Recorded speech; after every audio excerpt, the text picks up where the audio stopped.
Это же обоим кайфово, обоим приятно. Вот. Да, естественно, есть момент декрета.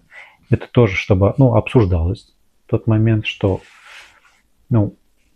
этот член семьи новый появляется, и, адекватные люди к этому, адекватные подходят. Да, там бывает после родов, соответственно, у женщины она там не работает, у нее может финансовая просадка быть. И, естественно, партнер помогает. Это тоже к помощи относится. Это тоже к уважению себя, своего партнера, и своего ребенка, который у вас, соответственно, появился.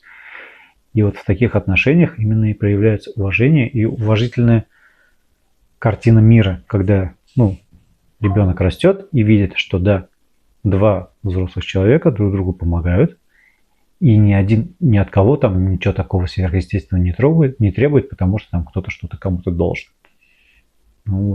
Это коротко про партнерские отношения.